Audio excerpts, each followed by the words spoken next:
మరి రెప్పకంటే రెప్పకైనకో కానీ చేసిన ప్రార్థన బట్టి భూమి చాలా తలకిందులుగా ఉన్నటువంటి విషయాన్ని మరి మీకు తెలుసుంటే మంచిది, తెలియకపోతే తెలుసుకోవడం మంచిది. ఎందుకంటే ఒక దేశం మీద ఒక దేశం కాల్చుకోవడం, బిల్డింగ్లు పాల్గొట్టుకోవడం, భూకంపాలు రావడం, వార్తల తుఫానుల చేత అనేక విధాలుగా మరి మనుషులు చనిపోవటం, ఇవన్నీ కూడా జరుగుతున్నటువంటి విషయాల్ని మనమందరం కూడా టీవీలో పేపర్లో మనం తెలుసుకుంటా ఉన్నాం. అయితే మరి ఇప్పుడు ఉన్నటువంటి పరిస్థితి అంటే ప్రతి సంవత్సరం కూడా ఇక్కడ చదవబడినటువంటి విషయాల్లో 2 పాయింట్లు ఉన్నాయి. ఎవరైనా గమనించారా?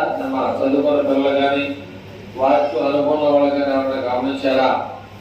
ఈ చదువుకునేటువంటి విషయాల్లో రెండు విషయాలు ఉన్నాయి. ఏమిటా విషయాలు? ఏమిటా విషయాలంటే ఒకటి విశ్వాసం, రెండోది క్రియ. కాబట్టి మనం ఎంత ప్రార్థన చేస్తున్నాం అనేది కాదు, విశ్వాసం ఉండాలి, దానికి తగ్గట్టు క్రియలు కూడా ఉండాలి. ఈ విశ్వాసం ఉన్నంత మాత్రాన సరిపోదు. చాలా మంది ఏం చేస్తారంటే పిల్లలు జాగ్రత్త పెట్టుకోవాలి, వాక్యం. అందుకని ఇక్కడ విషయాలు చాలా, ఒకవేళ మీరు ఇన్నాళ్ళని కూడా ఏమి చెప్తారు సమాధానం రావట్లా. ఎందుకంటే మనకి చదువుకున్న పిల్లలు ఎలా పాటలు అర్థం చేసుకొని పరీక్షలో పాస్ అవుతారో అలాగా దీంట్లో కూడా మన దగ్గర దేవుడి దగ్గర ఏమవ్వాలంటే వాక్యం విని పాస్ అవ్వాలి. వాక్యం వినకుండా పాస్ అవుతే అవ్వలేదు. అందుకని ఇక్కడ ఏమన్నాయంటే 14వ వచనం నుంచి మనం చదువుకున్నాం. 14సార్లు ఏమన్నాయంటే నా సహోదరులారా క్రియలు లేనప్పుడు తనకు విశ్వాసము కలదని చెప్పిన యెడల ఏమి ప్రయోజనం లేదు. అట్టి విశ్వాసం అతను రక్షింపగలదా? సహోదరుడైనను సహోదరి అయినను దిగంబరులై ఆనాటికి భోజనము లేక ఉన్నప్పుడు మీలో ఎవడైనను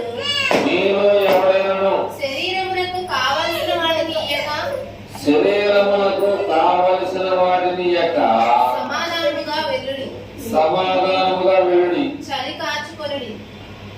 కాచుకొనుడి, తృప్తి పొందుడని చెప్పిన యెడల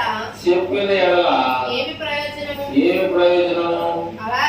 అలాగే విశ్వాసము క్రియలు లేనిదైతే అది ఒంటరిగా ఉండి మృతమైన దగును. ఇక్కడ ఒక పాయింట్ లో మనం ఆలోచించేద్దాం. ఇక్కడ ఏమన్నాయంటే సహోదరుడైనను సహోదరైనను దిగంబరులై ఆనాటికి భోజనము లేక ఉన్నప్పుడు నీలో ఎవడైనను శరీరమునకు కావలసిన వాటిని ఇయ్యక సమాధానంగా వెళ్ళుడి, లేకపోతే చలిగా ఉన్నాకో చలి కాసుకోండి అనేటువంటి విషయాల్ని చెప్తా ఉన్నారు. కనుక ఇక్కడ దేవుని యొక్క వాక్యం అనేటువంటి విషయాల్లో మనం ఆలోచించగలిగితే, మరి నేను మొన్న 10వ తారీఖు బుధవారం వచ్చినట్టుంది, 2వ బుధవారం మొన్న. మరి అక్కడ సేవ చేసుకోవడానికి వెళ్ళినప్పుడు ఒక కుటుంబం అంతా కలిసి ఏం చేసిందంటే వచ్చిన సేవకులందరికీ ఒక కుటుంబం మాత్రమే చేసిందంటే భోజనాన్ని ఏర్పాటు చేసింది. కానీ ఆ ఫ్యామిలీ లేరు అక్కడ. ఎవరో సేవకు అక్కడ వండేసి ఏం చేశారంటే వాళ్ళకి అప్పగించేశారు. వాళ్ళు ఏమని తీర్మానం చేసుకున్నారు?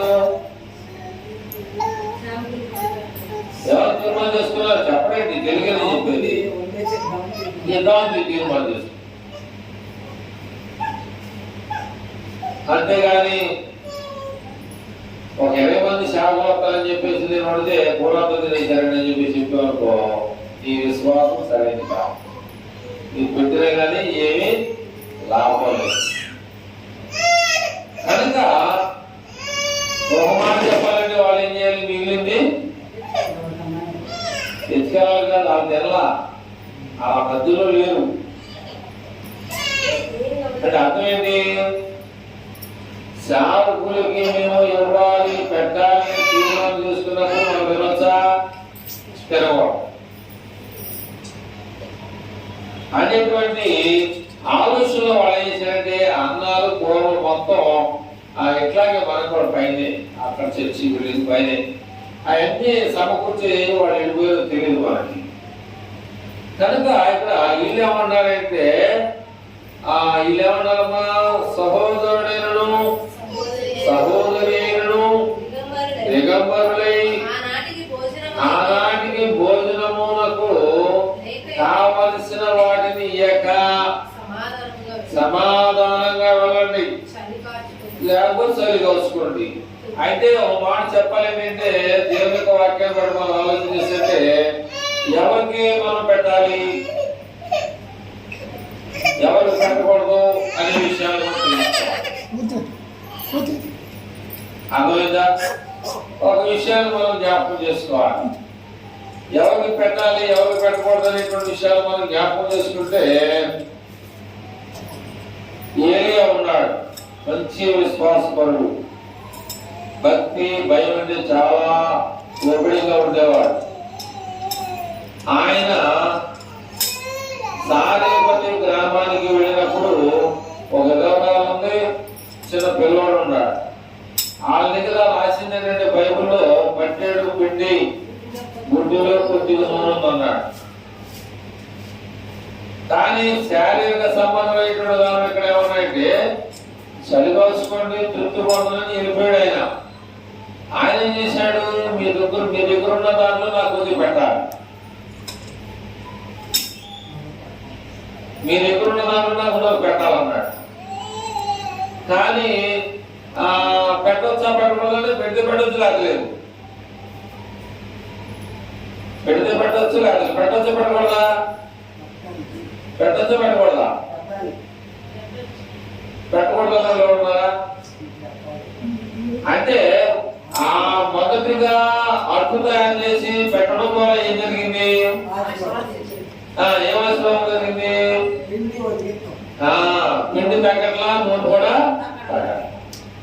అంటే ఎవరైనా దారి పోయి దానే కాదు, ఒక మంచి దేవునితో నడిచిన వాడు, దేవునితో మాట్లాడిన వాడు. అంటే ఆకే పెట్టాలా మీరు కూడా పెట్టకూడదు అట్లా అక్కడికి పెట్టచ్చు. కానీ ఏంటంటే ఆ పట్టెడులోనే ఆ పట్టెడు పెట్టి ఆయన పెట్టబోదు అయిపోతాయి, వాళ్ళంతా తెలియజేసి తృప్తి పొందొచ్చు. అప్పటికి ఎవరికి లేదు.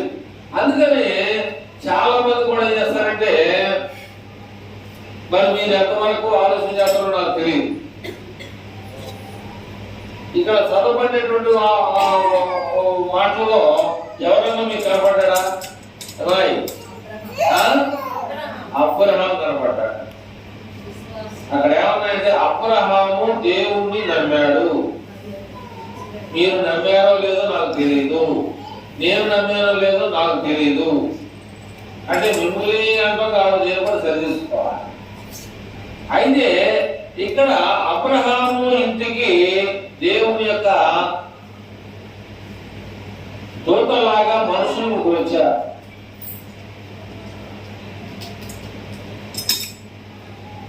ఒకరికైతే వచ్చారు, ముగ్గురు వచ్చారు, 2 షాపులు ఏమిస్తాం, అదే 10 రూపాయలు బ్యాంకు తీసుకొచ్చామంటే మనం ఏం చేయలేం.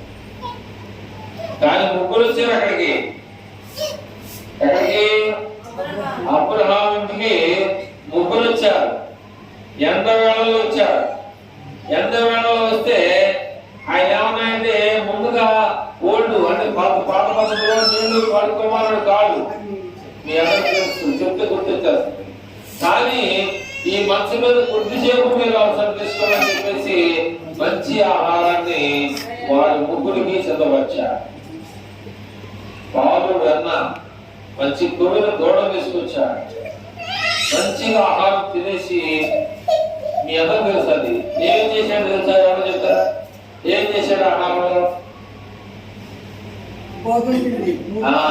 మనిషికి ఒక మాలిక, ముగ్గురు కలిపి ఒక దూడ, పాలు వెన్న. కానీ వాళ్ళు ఎంత తినాలనేది కాదు. చివరికి వాళ్ళు ఏం చేస్తారంటే వెళ్ళిపోయేటప్పుడు నీ భార్య అయినటువంటి శాల ఎక్కడ ఉంది? అలాగా నీ భార్య అయినటువంటి శాల ఎక్కడ ఉంది? అయా గుడారపు వాకిట్లో ఉన్నా. అప్పుడు మరలా మేము మీదకి వస్తాం. నీ భార్య అయినటువంటి శాల గర్భవతి మీదకి కుమారుడిని కంటదే అన్నాడు. అర్థమైందా? ఒక కుమారుడిని నీ చేతిలోకి వస్తాడు అని అన్నాడు. అన్నట్టు జరిగిందా లేదా అనేది మనకు తెలియాలి. ఇప్పుడు అన్నం ఉంది, నా మగపిల్లడు కావాలని కోరుకుని మగపిల్లడిని పొందింది. ఆయన తీసుకెళ్లి దేవుని సేవకు ఇచ్చేసి మరి ఎలాగా ఏమెట్టగా ఈ అన్న ఎలా పెరుగుతుంది? ముసలి వయసు వస్తే ఎట్లా అన్నం పెడతారు? అవన్నీ నాకు అనవసరం. నువ్వు నాకు మగపిల్లడు ఇస్తే నేను నీకు ఇచ్చేస్తా. ఇప్పుడు ఒక నిజమైనటువంటి సత్యాన్ని నేను చెప్పాలనుకుంటున్నాను.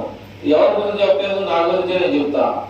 ఏమిటి ఆ నిజమైనటువంటి సత్యం ఏంటంటే, నాకు మొట్టమొదటిగా అమ్మగారికి అమ్మాయి పుట్టిన తర్వాత బాధపడ్డా. ఎందుకు బాధపడతామని చెప్పేసి ఈ గారు అంటాం అనేది అనిపించింది, బాధేసింది. సరే ఏ దేవుడికి మరలా రెండోసారి దేవుడు నా బాధలో, నా వేదనో, నా కష్టాల్లో, నాకు అవసరాన్ని చూసి అబ్బాయిని అమ్మాయిని ఇచ్చాడు. ఒకవేళ ఇద్దరు అమ్మాయిలు అనుకో, వాళ్ళిద్దరికి పెళ్లికి డబ్బులు సంపాదించాలి, ఇద్దరిని పెళ్లికి చేసి పంపించాలి. ఇప్పుడు నేను నా బాధని, నా కష్టాన్ని చూసి మా పిల్లడు ఇప్పుడు నెలకు 10,000 వేస్తాడు అనుకో. ఉన్న ఉదాహరణ చెప్తున్నా. 10,000 ఇస్తే 10,000 ఉంటాయంటే ఉండవు. కానీ ఆ 10,000లో ఏం చేయాలంటే దేవుడికి ఆయనపడి ఇవ్వాలి. ఎవరి గురించి చెప్తే ఏమవుతుంది? నాకెందుకు? నా గురించే నేను చెప్పుకోవాలి. ఇప్పుడు వాడు కూడా ఆశీర్వదించబడాలంటే ఏం చేయాలి? వాడి జీవితంలో నుంచి కొంత భాగాన్ని ఇక్కడ పెడితే మా నాన్నకు వచ్చింది అనుకుంటే ఆడికి ఏం ఆశీర్వాదం రాదు. ఇక్కడ ఈ సందా ఇవన్నీ మా ఇంట్లోకి వచ్చేది ఎందుకు వేయడం అనుకుంటే వాడికి ఆశీర్వాదం రాదు. ఇది నిజమైనటువంటి సత్యం గమనించాలి. గడ్పంలో ఒక అయ్యగారు కూడా చెప్పుకోండి. ఆ అమ్మ అయ్యగారు అవ్వాలని ప్రార్థన చేసింది, అయ్యాడు. ఆయనకి అయ్యగారు కూతురు దొరికింది. అయ్యగారు కూతురు దొరికితే ఆ అమ్మాయి ఆశీర్వదించబడాలి, ఆ వరుడు ఆశీర్వదించబడాలని ఆయన ఏం చేశాడంటే, నేను వచ్చినప్పుడల్లా ముందు నువ్వు సందా సిద్ధం పెట్టుకొని ఉంచుకో, నేను ఈ మట్టి కాదు నువ్వు ఇచ్చేది, నువ్వు మనస్ఫూర్తిగా నువ్వు పడుకున్నట్ట నీకు వచ్చిన నాకు పెట్టి వెళ్ళేటప్పుడు మా నాన్నకి ఏమెత్తాలో సందా అనుకున్నావు అనుకో, నువ్వు అభివృద్ధి చేద్దాం అని. ఆ బిడ్డలు అభివృద్ధి చెందాలని, ఆ బిడ్డలు, ఆ కుటుంబం, నాతో పాటు నా పిల్లలు, నా అల్లుడు, నా కుటుంబంతో కూడా ఏం చేసి ఉన్న స్థితిలో రావాలని ప్రసన్న గారు నేను మా నాన్న కూడా సంతాయి కూడా చూపడండి అడిగాలో తీసుకుంటాం మా నాన్నని ఒక సమయంలో మాట్లాడటం జరిగింది. నిజంగా చెప్తున్నా, ఆ అమ్మాయి ఏం చెప్తున్నారు కానీ గడ్డమడుగు వెళ్తే నాకు 2 సార్లు విమోచన అయింది. అదే వైభవంలో ఉంటే ఒకసారి విమోచన. అర్థం మీకేమైనా అర్థమైందా? గడ్డమడుగు వెళ్తే 2 సార్లు విమోచన అవుతుంది, ఇక్కడే ఉండడానికి ఒకసారి విమోచన అవుతుంది. అర్థమైంది?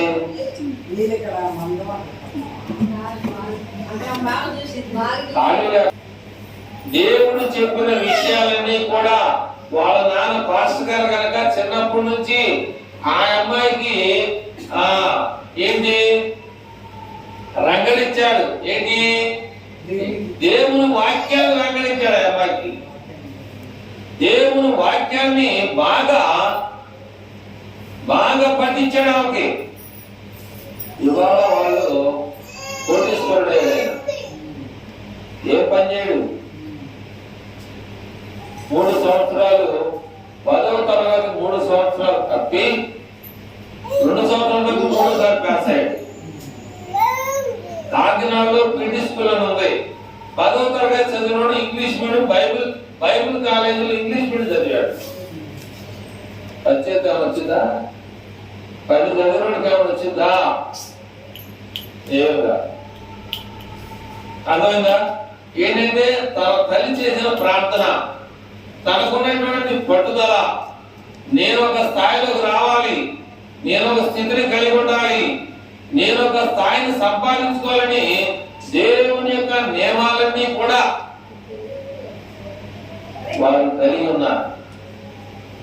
వాళ్ళ అమ్మగారు పాల్పేటలో పనిచేసేది. నేను నా దగ్గర సరిగ్గా డబ్బు నుండి లేక విజయవాడ వెళ్ళి కూరగాయలు కొనుక్కోవాలి అంటే మనమంతా ఏం చేయాలి? అబ్రహాం లాగా అభివృద్ధి చెందాలి. మీదటికి నీ భార్య గర్భవతి కుమారుడు కడది. అదే నెలలో 10,000 రూపాయలు మొబైల్ తెచ్చిచ్చారు మనకి. అది ఆడపిల్లల్ని మనం ఏం చేయాలంటే డబ్బులు పోగేయాలి, వాళ్ళకి పంపించాలని. తప్పని దాంట్లో ఇద్దరు కావాలి. అందుకని అబ్బాయి అమ్మాయి ఇవ్వని దేవుడిని అడుగుతాం. టైం కాకపోతే 2 అమ్మాయిలు అవ్వచ్చు, మనం ఏమి చేయలేదు. ఎందుకని మన విశ్వాసం సరిగ్గా లేకపోతే ఆమె జరగవచ్చు. ఒక మాట ఏమంటారంటే, సామెత తెలుసా మీకు? సామెత తెలుసా మీకు? తొందరపాటు వల్ల నష్టాలు వస్తాం. నాశనానికి ముందు ఎవరు వస్తుంది? అందుకని ఒక సామెత, బాయ్ పొలం ఎవరు చెప్తారు? చెప్తా పొలం వంకర ముందు ఎవరు చెప్తారు? పొయ్యిలు పెడితే చక్కగా అభివృద్ధి అయిపోతాం. అట్లాగా ఆడపిల్లలు అందరూ పుట్టారంటే మనలో ఉన్నటువంటి విశ్వాసాన్ని కూడా దేవుని దగ్గర పెట్టాలి. అప్పుడు మనకి అన్యాయం చేయడు దేవుడు. కానీ దేవుడు అన్యాసుడు కాదు, మనమే అన్యాసులు. కాబట్టి ఇక్కడ కొన్ని విషయాలు మనం ముందుకెళ్దాం. సమయం మాత్రం ఆగట్లా. వెళ్దాం. ఎక్కడికి? 17, 18 చదవమ్మా. అయితే ఒకడు నీకు విశ్వాసం ఉంది, నాకు క్రియలు ఉన్నాయి. క్రియలు లేకుండా నీ విశ్వాసము నాకు కనపరచుము. క్రియలు లేకుండా నీ విశ్వాసాన్ని నా ముందు చూపించాడు. నేను నా క్రియల చేత నా విశ్వాసము నీకు కనపరుతుందని చెప్పాడు. నా విశ్వాసాన్ని చూపిస్తానని చెప్తున్నాడు దేవుడు. అక్కడే నేను నమ్ముచున్నాను. చూడండి, ఏమంటే దేవుడు ఒక్కడే అని నీవు నమ్ముతున్నావు. అలా నమ్మడం మంచిదే. చూడండి, కానీ మనుషులు నమ్మట్లా, మనుషులు అడగట్లా. దయ్యములను నమ్మి వణుకుతున్నవి కాకపోతే ఏమంటే వ్యక్తుడా. కాబట్టి ఇక్కడ ఏమంటే క్రియలు లేని విశ్వాసము ఎందుకు పనికిరాదని నువ్వు తెలుసుకో. చూడండి, ఇక్కడ ఏమంటే మన పితరుడైనటువంటి అబ్రహాము. చూడండి, అక్కడ 50 మంది ఉన్నారో లేదో తెలీదు, వాళ్ళందరికీ ఒక కుటుంబం భోజనం వండి పెట్టింది. భోజనం వండి పెట్టడం మంచిదా, తన కుమారుణ్ణి సాగు పట్టడానికి అప్పచెప్పడం మంచిదా? చెప్పేమంటాడు దేవుడు.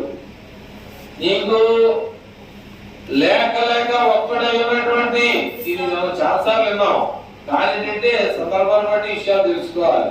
నీకు ఒక్కడే ఉన్నటువంటి కుమారుని ఏం చేయమన్నాయంటే మోరియా కొండలో తీసుకెళ్లి, పర్వతం అంటే కొండలో, అక్కడ తీసుకెళ్లి ఏం చేయమన్నాడు? దహన బలి. ఏమన్నా దహన బలి అని ఎదురు వెళ్ళే అక్కడ ఆది కాండం 20 ఆ విషయం. దహన బలి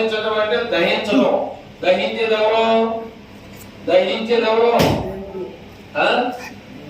దహించడం అంటే ఏంటి తెలియదు కదా. అగ్ని. దహించడం అంటే అగ్ని, దహించు అగ్ని అంటే దహన బలి అంటే కాల్సమని. అదైనా అగ్నిలో కాల్చేయమని బూడిదలా చేసామన్నా. కానీ మరి ఆయన విశ్వాసం ఎంత స్థిరంగా ఉందో నాకు తెలియదు. కట్ల మీద పట్టేశాడు, తాడు కట్టేశాడు, కాళ్ళకి చేతులు తాడు కట్టేశాడు, అంతా అయిపోయింది. ఇంకా ఏం చేయాలి?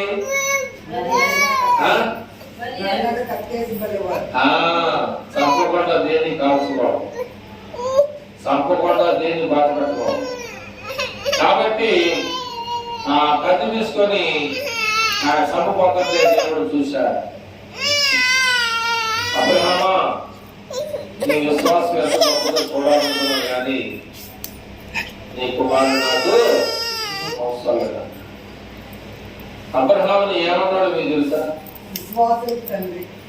అబ్రహాముని అది ఓకే, ఏమన్నాడు తెలుసా మీకు?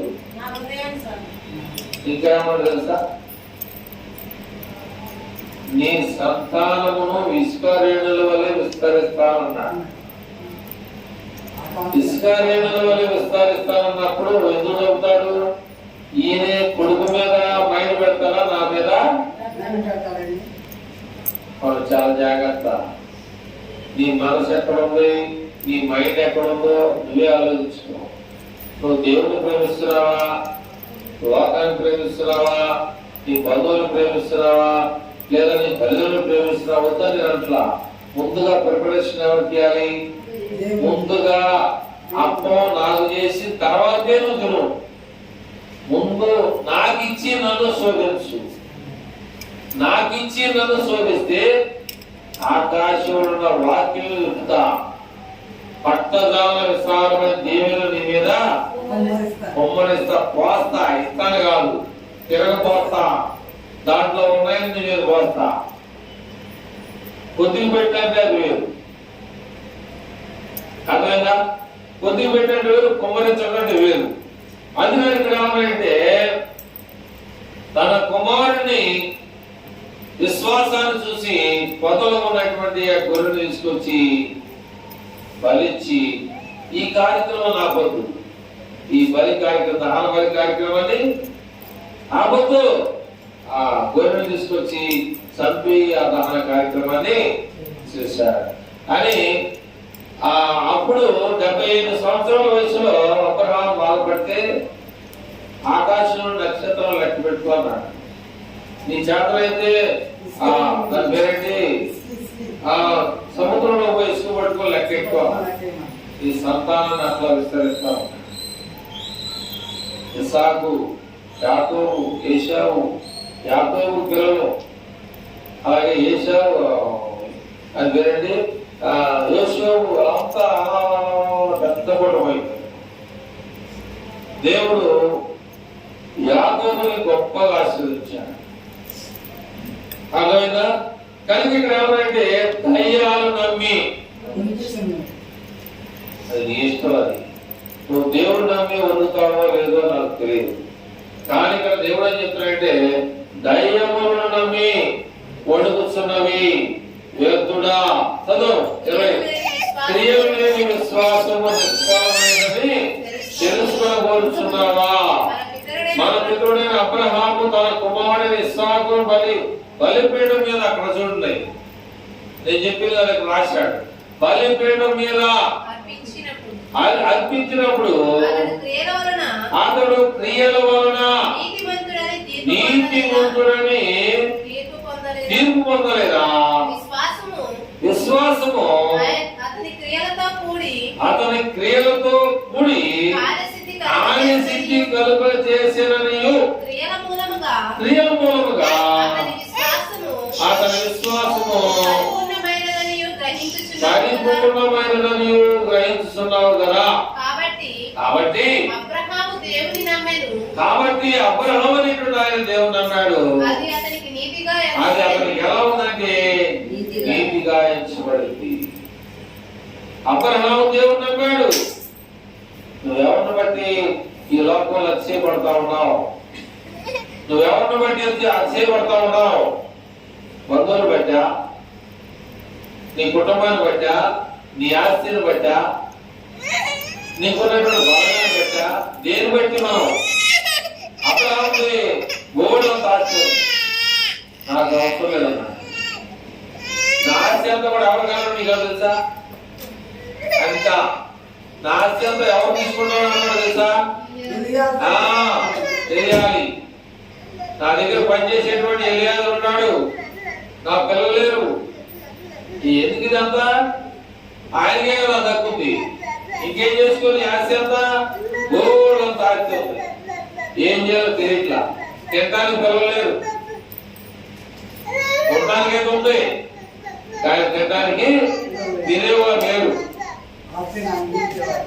కనుక దేవుడు మరి ఆయన నమ్మడం ద్వారా ఆయనకి ఏమొచ్చాయంటే ఆశీర్వాదాలు ఇచ్చాడు. అలాగే అపోస్తుల కార్యాల గ్రంథము 25వ అధ్యాయము 35వ వచనంలో ఒక మాట ఉంది.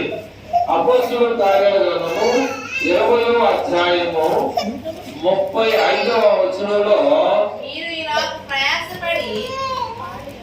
చెప్తున్నటువంటి ఆ జనాంగాన్ని చెప్తా ఉన్నాడు. ఏమన్నాడంటే, మీరు ఎలాగూ ప్రయాసపడి బలహీనులను సంరక్షింపవలననియు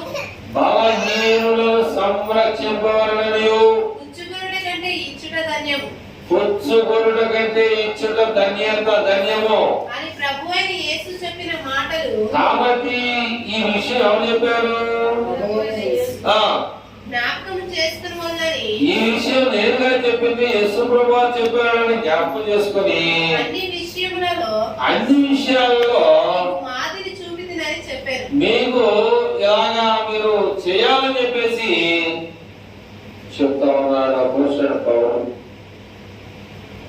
కనుక ప్రియమైన వాళ్ళారా, ఎందుకు ఈ విషయాలు చెప్తా ఉన్నాయంటే, నీవు అభివృద్ధి చెందాలి, నువ్వు భూమిని నిర్మించాలి, నువ్వు విస్తరించాలి అనేటువంటి విషయాల్ని మనం తెలుసుకోవాలి. కనుక ఇక్కడ 23వ వచనంలో అబ్రహాము ఆ దేవుడు అతను నమ్మాడు కాబట్టి అతను నీతిగా ఎంతబడని లేఖనం ఏం చెప్తుంది? నెరవేర్చుడా.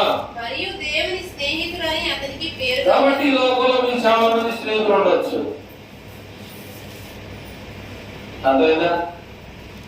ఈ లోకంలో మీకు చాలా మంది స్నేహితులు ఉండొచ్చు. కానీ దేవునికి మీరు స్నేహితులా కాదా?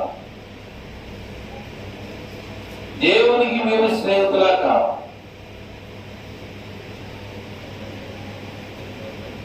అబ్రహామాను పిల్లలని ఏమన్నాడు దేవుడు? చిత్తము ప్రభువా, లేదా చిత్తము నాయనా అన్నాడు.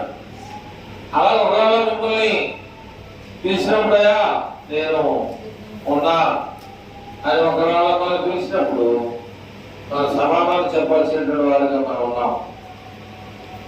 దేవుడు మనం పిలిచినప్పుడు నేనున్నాను ప్రభా, నీ ఇష్టము, నీ చిత్తాన్ని భూమి మీద జరిగించాలని ఆశపడుతున్నా. మీ స్నేహితులు మీరు ప్రేమిస్తున్నారా? మీ బంధువులతో మీరు సాహసం కలిగి ఉన్నారా? అని తప్పట్లా, మంచిదే. ముందుగా మనం ఎవరికి ప్రాధాన్యత అంటే దేవునికి ఇవ్వాలి. దేవుని తర్వాతే, దేవుని తర్వాత ఒక మాట యేసు ప్రభువు అన్నాడు. ఒక మాట మీకు తెలుసా? అంటే సందర్భం చెప్తే కదా అర్థం తొందరగా అర్థం కాదు. యేసు ప్రభువు ఏం చేస్తున్నాడంటే, భూమి మీద ఉన్నప్పుడు వాక్యాన్ని బోధిస్తున్నాడు. బోధిస్తున్నప్పుడు ఆయన తల్లిదండ్రులు ఇంకా కడమ పుట్టిన వాళ్ళందరూ కలిసి ఏం చేస్తున్నారు? విధానం అర్థమైందా?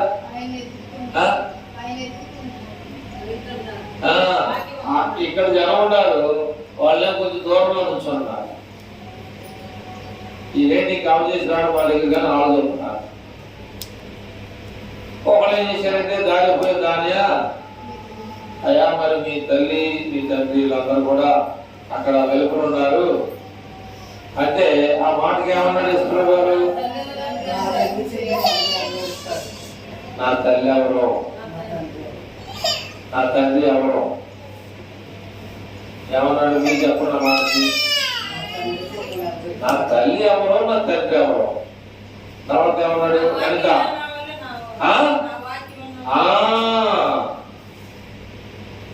నా మాటలు విన్నావారే నాకు తల్లి నాకు తండ్రి, కానీ నాకెవరో ఆ ఏర్పెందుకు రాలా కాదని.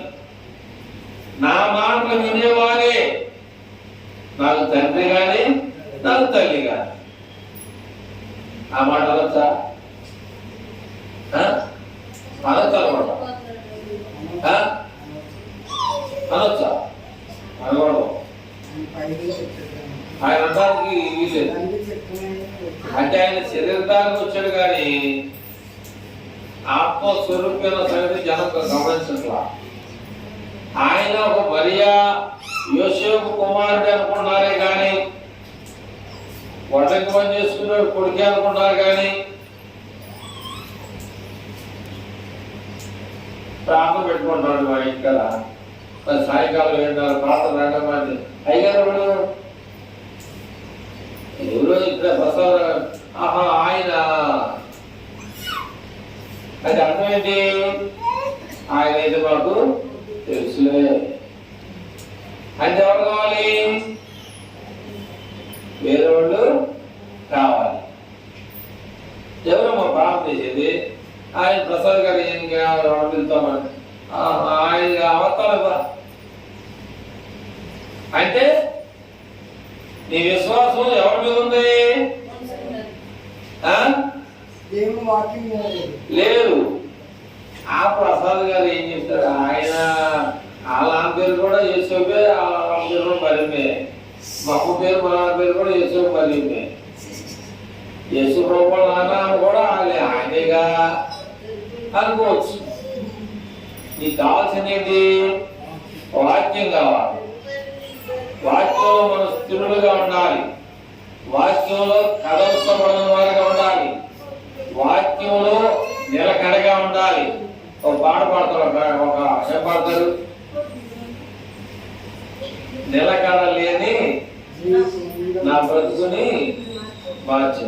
సిగ్గురాకుల కొసల నుండి జారిపడే మంచులా ఉండకూడదు. నిలకడ లేని వారికి ఉండకూడదు. ఆయన అన్నట్టు ఉండకూడదు. అదేనా?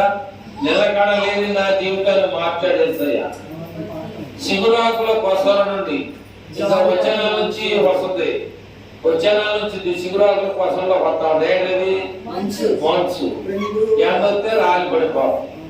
అలాంటి వాడిని నిలకడ లేని నా జీవితాన్ని మార్చాడని వారి పాట రాశారు. చాలా మంది ఏమనుకున్నారు? ఆహా, ఆయన వస్తారే అయిపోయింది. అట్లాగే వాక్యం కావాలి నీకు. అదైనా ఏం చెప్తున్నాడు అనేది కావాలి, క్యాచ్ చేయాలి. నువ్వు వాక్యాన్ని క్యాచ్ చేయాలి, వినాలి. వినడం ద్వారా వస్తుంది విశ్వాసం వస్తుంది. విశ్వాసం ద్వారా వస్తుంది క్రియలు వస్తాయి. క్రియలు లేకపోతే పుడతం అయిపోతాం. అదైనా నాకు ముందుకెళ్ళాం. 24 మనుష్యుడు విశ్వాస మూలమున మాత్రము కాక. చూడండి ఏమన్నాయంటే, మనుషుడు విశ్వాస మూలమును కాక క్రియల మూలముగా నీతిమంతుడని ఎంచబడునని మీరు దీని వల్ల తెలుసుకోవాలి. అటువలనే రాహాబు అనేటువంటి వేసి ఉందంట.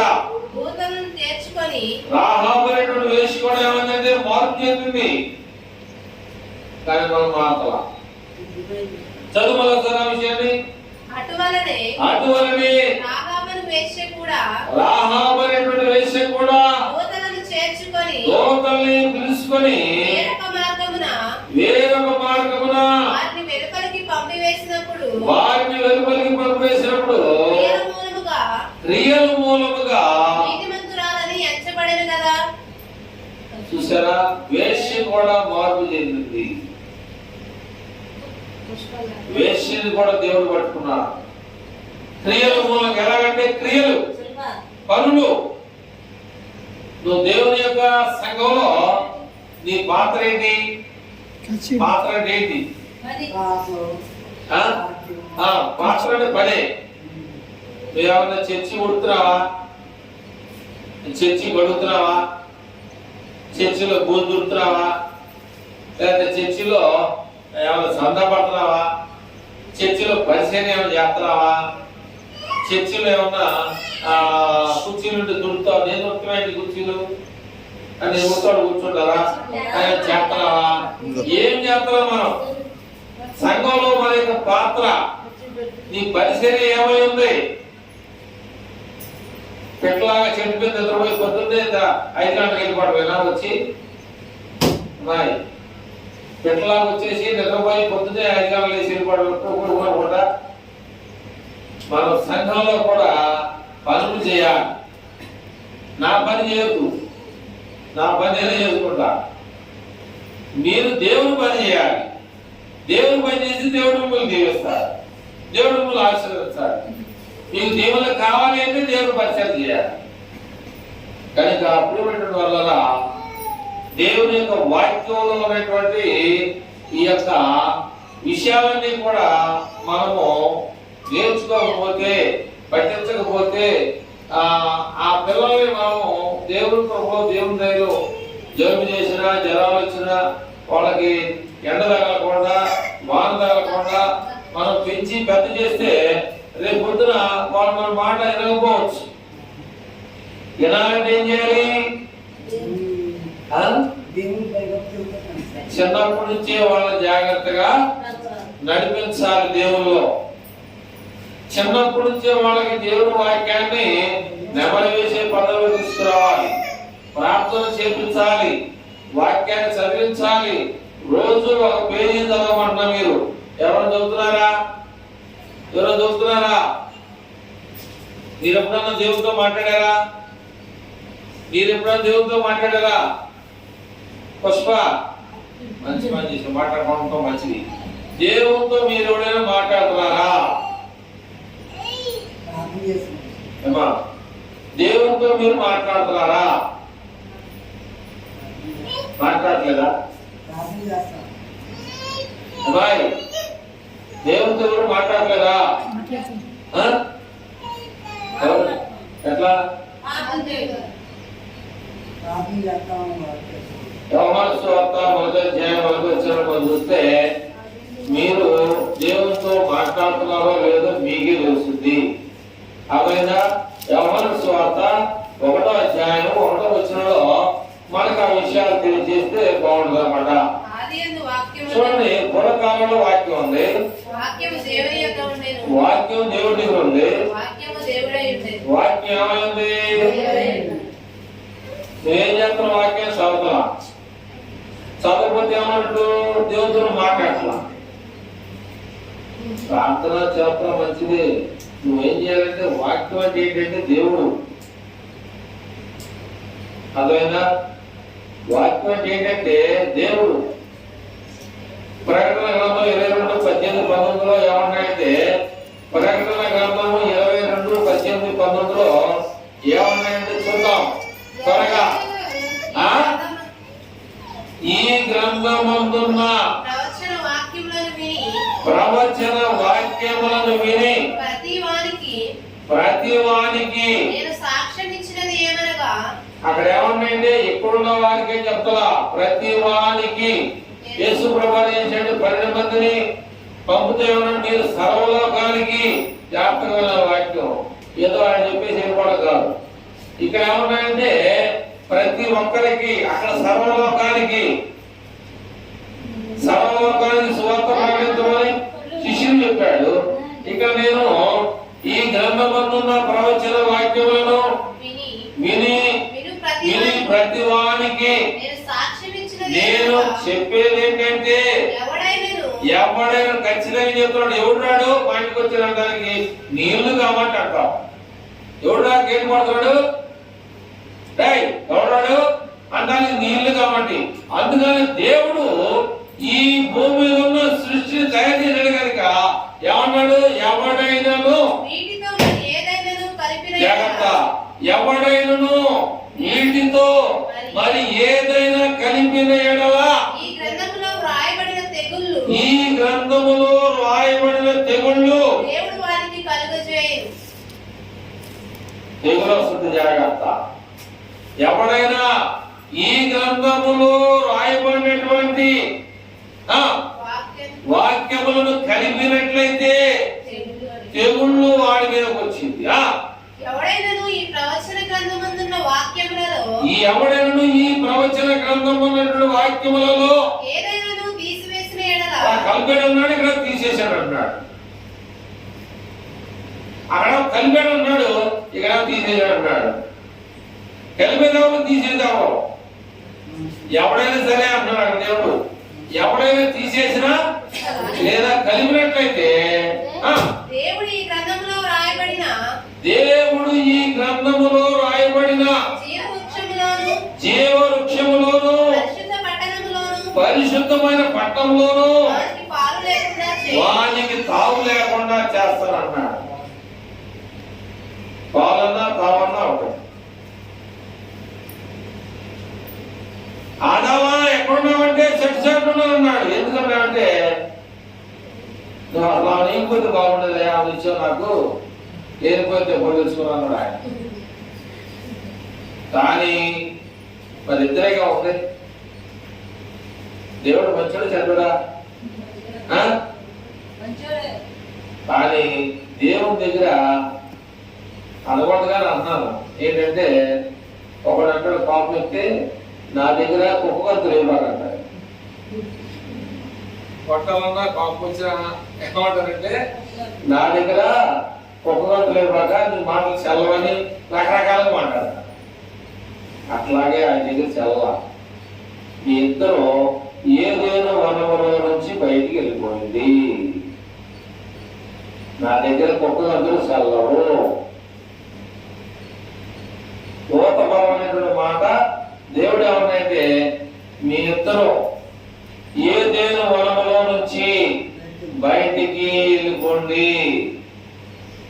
కుక్కాయగా ఎత్తింది, కాయగా సైతం ఉంటుంది. మీ దేవుడు ముట్టుకుంటేనే చేస్తా ఉన్నాడుగా, నువ్వు ముట్టుకున్నావుగా ఏమలేదుగా తిను.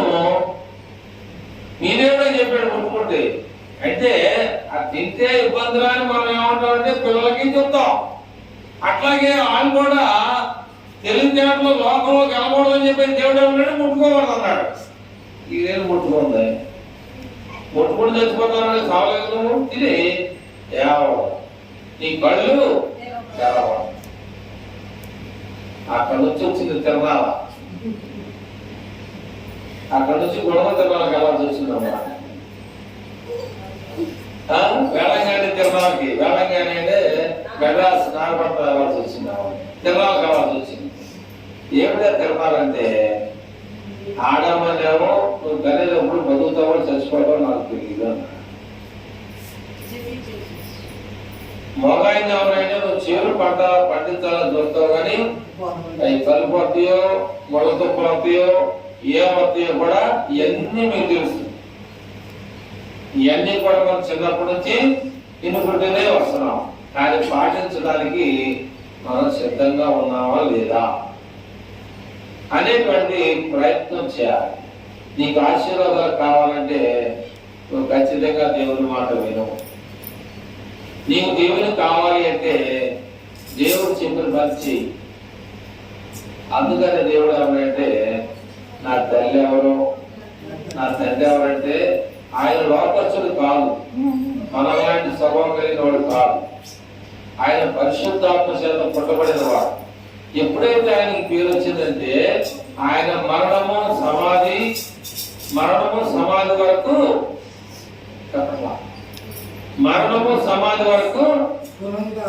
చెప్పేదను. నేను చెప్పింది మరణం సమాధి చెప్పా, అక్కడ వరకు ఏం లేదు. నేను నచ్చిపడిగా ఆయన మళ్ళీ ఏడొస్తాడు అనుకున్నారు. ఎప్పుడైతే పునరుద్ధరణ తిరిగి లేచాడో ఈ లోకంలో గొప్ప పేరు సంపాదించుకోగలిగాడు. ఇంకెవరికి లేదు ఆ స్థానం. కనుక ఆయన్ని ముట్టుకోవడానికి కూడా కావలేదు ఎవరు కూడా. ఆయన మహిమ స్వరూపి అయ్యాడు. మహిమను ధరిస్తున్నాడు. ఎందుకంటే ప్రతి విషయంలో కూడా ఆయన చెప్పింది ఏంటంటే నా తండ్రి చిత్తమును జరిగించడానికి నేను ఈ భూమి మీదకి వచ్చా. అందుకని నా తల్లి ఎవరో నా తండ్రి వాళ్ళ కోసం నేను రావాలి. వాళ్ళ రక్షణ పొందుతారు పొందడం అది ఆలస్యం.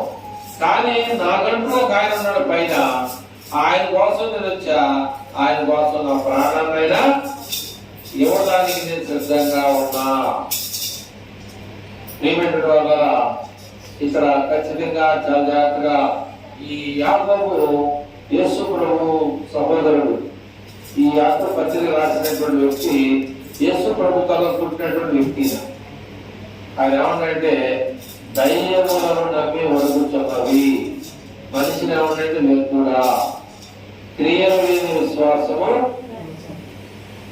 వేస్ట్, పనికిరావు. కాబట్టి క్రియలు ఉండాలి, విశ్వాసం. దాన్ని బట్టి అబ్రహాము ఈ లోకంలో గొప్ప పొందాడు. అందుకనే అబ్రహాము ఆనాడు చాలా మంది కూడా ఎక్కడ నివాసం ఉండేవాళ్ళు, గుడారంలో ఉండేది. ఎందుకంటే అప్పుడు తెలవలేదు లేదు. అబ్రహాం చూపించి దేశానికి వెళ్ళన్నాడు దేవుడు. వెళ్ళిపోయింది. అయ్యా మరి ఇక్కడ మా నాన్నోళ్ళు మా అమ్మోళ్ళు అందరూ ఇక ఉండాలి కదా, నేను వెళ్ళాయని చెప్పేసి అల్లా అబ్రహాం దేవుడు చెప్పినట్టుగా అబ్రహాం వెళ్ళిపోయాడు. అట్లాగే వాళ్ళు ఏం చేసినట్టు బిల్డింగ్లు కడతారు. అప్పుడు గుడారాలు నివసించారు. ఒక మాట 11 ఏప్రిల్ రాసిన పత్రికలో 11 అనమాట. ఏప్రిల్ రాసిన పత్రిక 11వ అధ్యాయం 10వ వచనంలో ఏమనగా దేవుడు దేనికి శిల్పియు నిర్మాణకుడై ఉన్నాడు, పునాదులు కలిగినటువంటి ఆ పట్టణం కొరకు అబ్రహాము ఎదురు చూశాడు. నా కొడుకు ఏ ఉద్యోగం చేస్తున్నాడు, నా కొడుకు ఎక్కడికి వెళ్ళాడు, మా తల్లిదండ్రులు ఎక్కబోతారు అని దానికోసం చూడాలి. అబ్రహాము దేవునికి శిల్పియు నిర్మాణకుడై ఉన్నాడు, ఆ పునాదులు కలిగినటువంటి పట్టణం కొరకు ఆయన. మనం దేని కొరకు చూస్తున్నాం? ఏమి తినమయ్యేం కాదు, మంచిదే. కానీ దేవుడు ముందు ప్రాధాన్యత దేవుడికి ఇచ్చి తర్వాత మనం ముందుకెళ్తే మన పనులన్నీ కూడా దేవుడే నిర్మించుకుంటాడు. మనం అందరూ ఎలా ఉన్నామంటే దేవుడు చెప్పాడు. అందువల్ల చాలా మంది మన పెద్దలందరూ చనిపోయారు. నిజంగా మనం ఉన్నామంటే ఈ భూమి మీద ఆయన ఇంకా కనపడాలి. మనం ఇంకా ఎక్కువగా ఆయన ఆరాధించి ఆయన ఇచ్చే ఆశీర్వాదాలని మనం కలుపుకొని ప్రార్థన చేసుకొని కార్యక్రమం ముందుకెళ్దాం.